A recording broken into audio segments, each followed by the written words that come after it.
Study IQ IAS, अब तैयारी हुई अफोर्डेबल। नमस्कार दोस्तों, मेरा नाम है करम योगी दिवाकर बोथरा और मैं आप सबका स्वागत करता हूं जहां पे हम डिस्कस कर रहे हैं एडवांस्ड कंटेंट या sociology enrichment of sociological content with respect to your preparation. आज का एपिसोड नंबर है 4 और जो आज स्कॉलर में डिस्कस करूंगा जो इन्हें आप पढ़ते हैं power and politics and that is politics and power and society के अंदर, इनका नाम है CW मिल्स। लेकिन इनका जो कॉन्सेप्ट मैं डिस्कस करूंगा वो कोई पावर एलीट वाला नहीं है बट सोशियोलॉजिकल इमेजिनेशन वाला है। आउट ऑफ सिलेबस एक क्वेश्चन भी आया था जिनका एज इट इज कोर्ट को क्वेश्चन बना दिया गया था। आगे जाके वो कोर्ट भी दिखाऊंगा हिस्ट्री और बायोग्राफी से रिलेटेड। लेकिन इन सबसे पहले एक चीज समझ लेते हैं। अभी रिसेंटली प्राण प्रतिष्ठा दिवस बनाया गया जहां पे हम देखते हैं कि पूरा भारत सेलिब्रेट कर रहा था। कुछ लोग थे जिन्होंने क्वेश्चन उठाया कि ये मंदिर का बनाना इंपॉर्टेंट नहीं है, एम्प्लॉयमेंट ज्यादा इंपॉर्टेंट है। कुछ लोग थे जिन्होंने सपोर्ट किया।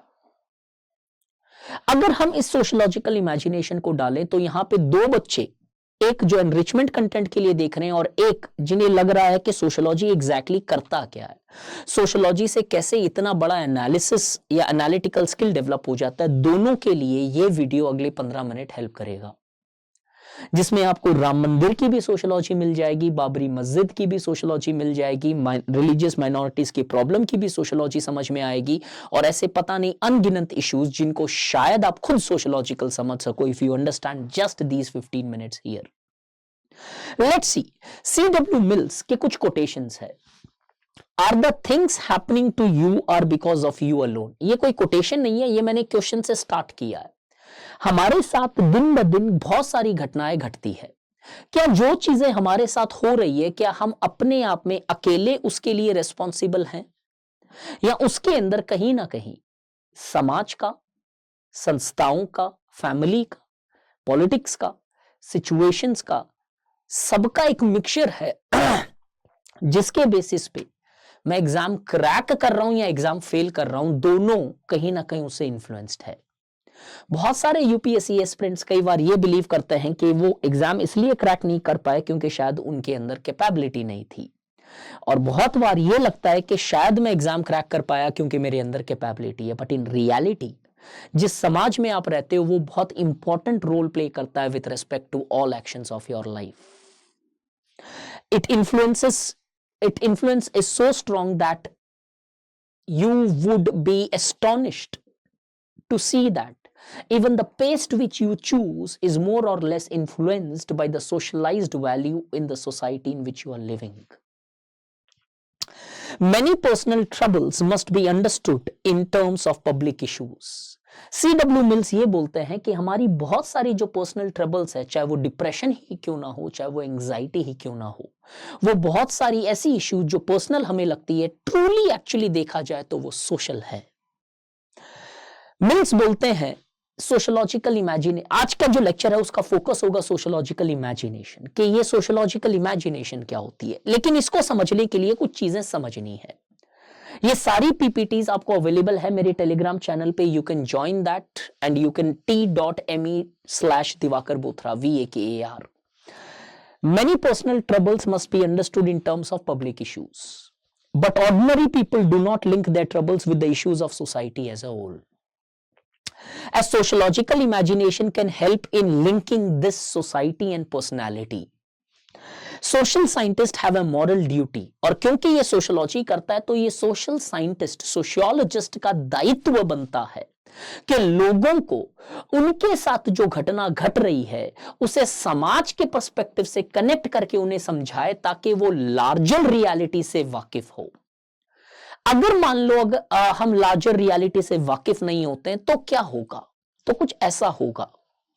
कोल्ड वॉर इरा के अंदर मैककार्थीज्म चल रहा था जहां पे कहीं ना कहीं हम देखते हैं कि सोशियोलॉजी एक ओपन स्टैंड नहीं रखता था with respect to socialist and other patterns. लेकिन CW मिल्स ने बहुत ओपन तरीके से अमेरिका में होते हुए भी democratic Athos that is power elite या कैपिटलिज्म को बहुत अच्छे से क्रिटिसाइज किया, जो लोग नहीं कर रहे थे इस कोल्ड वॉर इरा के टाइम में। The writings of weber had an important influence on the minds of CW mills. Mills क्या बोलते हैं, ये दो चीजें समझनी जरूरी है अगर आपको इमेजिनेशन, सोशियोलॉजिकल इमेजिनेशन समझनी है। इन्होंने वर्किंग क्लास और मिडिल क्लास के ऊपर कुछ चीजें समझाई हमें। ये बोलते हैं और क्रिटिसाइज किया इन्हें। He criticized working class in USA for collaborating with capitalists and thus allowing the capitalists to oppress them. Working class आज ये भूल चुका है एक्सप्लॉयटेशन के बारे में, और वो कैपिटलिज्म के साथ साठ गांठ बना के हाथ मिला के चल रहा है, और जिसके कारण ये कैपिटलिस्ट जो है और ज्यादा ऑप्रेस करते हैं उन्हें और एक्सप्लॉयट करते हैं। He opined that by mid-20th century, the US middle class, alienated from the process of production, has become divorced from traditional values such as pride in craftsmanship.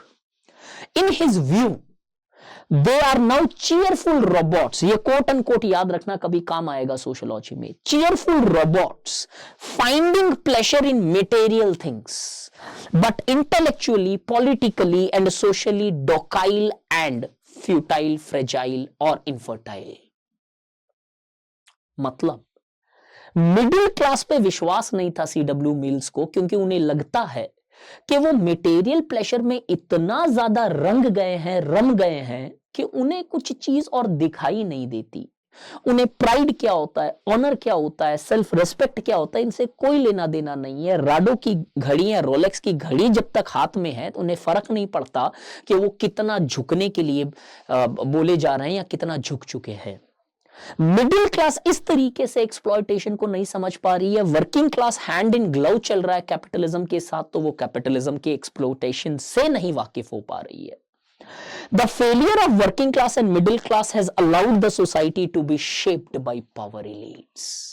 और इसके चलते कुछ मुट्ठी भर लोग पूरे के पूरे समाज को चलाते रहते हैं, क्योंकि लोगों को इस तरीके से मैनिपुलेट कर दिया जाता है कि उन्हें सच्चाई दिखनी ही बंद हो जाती है, और उन्हें कुछ ऐसी ही चीजें दिखती है जिसके अंदर उन्हें प्लेजर है, जिनसे उसे मजा आ रहा है या फिर अच्छा लग रहा है या कंफर्ट है। और इसके कारण कुछ चुनिंदा लोग, 4-5 लोग पूरे के पूरे समाज को चलाते रहते हैं अपने मन मर्जी के हिसाब से, अपने मुताबिक। They largely run the entire system. A power elite and fourth approach. Power elites are not just economic elites. वो मानते हैं कि पावर एलीट जो है, जो ये समाज को चला रहे हैं, वो मिलिट्री भी है, बिजनेस भी है और पॉलिटिकल भी है। तो कहीं ना कहीं सीधे सीधे मार्क्स का जो ये मानना था कि सिर्फ economic elites control, that is something which is contradicted by Mills theory of contemporary elite theory, जहां पे वो मल्टीपल एलीट्स की बात करते हैं कि हर कोई पावर एलीट बन सकता है, स्पेशली वो 3 कैटेगरीज के एलीट्स। अब हार्ट ऑफ द प्रॉब्लम, पूरे समाज की एक ही प्रॉब्लम बताते हैं मिल्स, वो है लैक ऑफ सोशियोलॉजिकल इमेजिनेशन। किसके अंदर? हम लोगों के अंदर। हम बड़ा नहीं सोच पाते हैं, हर चीज के अंदर शायद हम अपने आप को दोष देने लगते हैं। कैसे? जबरदस्त explanation. The core of the problem, according to Mill, is fact that the ordinary people in mass societies are unaware of the way in which their lives are affected by their concentration of power in power elite. हमें पता ही नहीं चलता कि ये power elite किस तरीके से अपनी मनमानी करवाते चले जाते हैं हमसे, बिकॉज हम लोग मटेरियलिज्म के अंदर इतना रम गए हैं कि हमें इनके ट्रू क्रेडेंशियल्स, इनके ट्रू गोल्स कभी समझ में ही नहीं आते। They go about their lives without realizing how things that happen to them are connected to wider social context. Unemployment बढ़ता चला गया, या पॉवर्टी किसी समाज में बढ़ती चली गई, या कॉन्फ्लिक्ट किसी समाज में बढ़ती चली गई, लेकिन हम शॉर्ट टर्म के किसी ना किसी बेनिफिट्स पे खुश हैं कि हमें लॉन्ग टर्म के अंदर ये पता ही नहीं चल पाता है कि भाई साहब, ये मैंने शायद राइट लीडर चूज किया होता तो आज मैं जॉब कर रहा होता। और हम ये भूल जाते हैं कि कितनी ब्रॉड रियलिटी है कि इंडिया को इकोनॉमी ओपन की जाएगी तो उसके बहुत ब्रॉड इंपैक्ट्स हो सकते हैं। हम या तो पॉजिटिव्स में रम के रह जाते हैं या नेगेटिव्स में रम के रह जाते हैं, और हम ये भूल जाते हैं कि अमेरिका के अंदर अगर कुछ हो रहा है तो शायद मुझे राजस्थान के किसी गांव में बैठे हुए भी उसकी इंपैक्ट महसूस होगी। Each individual's troubles, such as becoming unemployed or ending up homelessness or in debt, are perceived as personal failures. हम इसे पर्सनल फेलियर मानते हैं कि मैं बैंक का लोन नहीं दे पाया, लेकिन कभी ये नहीं देखा कि मेरा इनकम तो बढ़ता चला गया, मैं फिर भी बैंक लोन नहीं दे पा रहा हूं क्योंकि शायद इन्फ्लेशन इस कदर बढ़ गई, मेरा कॉस्ट ऑफ लिविंग इस कदर बढ़ गया। उनके ऊपर कभी हमने ये नहीं समझा कि सरकार, समाज, शासन या फिर ग्लोबलाइजेशन या फिर 10 फैक्टर जो है उसके रिस्पॉन्सिबल है as per personal failures and not seen in terms of forces of historical and social context. हम उसे हिस्ट्री और सोशल कॉन्टेक्स्ट से कभी कनेक्ट करके दिखते ही नहीं है। अब मिल्स कुछ बोलते हैं कोटेशंस में, they do not possess the quality of mind essential to grasp the interplay of men in society, of biography and history, of self and world. कि आम जनता के अंदर ये कनेक्ट करने की चीजें है ही नहीं, उनके अंदर वो कैपेसिटी ही नहीं है। Neither the life of individual nor the history of society can be understood without understanding both. हमारे साथ जो हो रहा है वो कहीं ना कहीं हमारे इतिहास या फिर अभी प्रेजेंट टाइम के अंदर बहुत अच्छे से इंटरट्वाइंड है, और अगर हम वो नहीं समझेंगे तो शायद हमारी लाइफ हमें लग रहा है हमारे हिसाब से चल रही है लेकिन रियलिटी में नहीं चल रही होगी। Role of sociologist. अब जब एक आम जनता को ये सारी चीजें नहीं पता है तो लोगों को अवेयर करना जरूरी है, अवगत करना जरूरी है। और मिल्स बोलते हैं ये सोशोलॉजिस्ट का धर्म है, उसकी मॉरल ड्यूटी और रिस्पॉन्सिबिलिटी है कि लोगों को ये लार्जर कनेक्शंस बताए चीजों के। Mills was often very critical of the academic sociologist of its time, which was in his opinion remote from everyday experience and was more concerned with providing grand theory. अपने time के sociologist इनकी बनती नहीं थी। क्यों? ये मानते थे वो सिर्फ ग्रैंड थियरी के ऊपर चल रहा है, रियलिटी में लोगों को ये अवेयरनेस कौन पैदा करेगा अगर सोशोलॉजिस्ट ये काम करते रहेंगे और लोगों को कॉन्शियस नहीं करेंगे तो। Mills opined that knowledge should be useful and felt that it was moral duty of sociology to take the lead and make people aware about the larger social realities, making them coming out of their personal hemispheres and learning the things from the larger aspect of society. Since it is difficult for the ordinary person to think of their personal troubles in terms of general public issues, it is up to the sociologist to enlighten, inspire and instruct them, to provide essential knowledge and information to help them take right decisions. ये sociologist का धर्म है कि लोगों को ऐसी information दे ताकि वो ब्रॉडर पिक्चर समझ सके और ब्रॉडर रियलिटी समझ सके। इस तरीके से अभी बाकी है थोड़ा सा, और इस तरीके से in between just 30 seconds of yours, अगर सोशोलॉजी पढ़नी है तो 27 तारीख से बैच स्टार्ट हो रहा है। रिपब्लिक डे का आप बेनिफिट ले सकते हैं and you can largely enrol in the batch and take your sociology to next level. इससे आगे बढ़े तो adoption of sociological imagination implied a move from objective study of what is to more subjective answer to what ought to be. Sociologist का कर्तव्य ये होना चाहिए, sociology का गोल ये होना चाहिए कि व्हाट इज को एक्सप्लेन नहीं करना है, व्हाट ऑट टू बी को ऊपर फोकस करना है, क्या होना चाहिए के ऊपर फोकस करना है। इस तरीके से एज आई सेड, अगर सोशोलॉजी पढ़नी है, the batch starts from 27th, join the batch and really feel the difference in sociology preparations.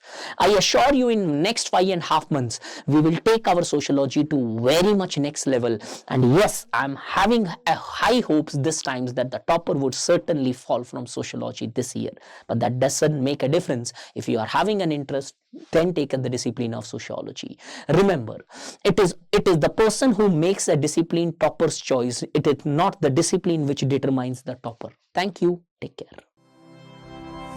Study IQ IAS अब तैयारी हुई अफोर्डेबल।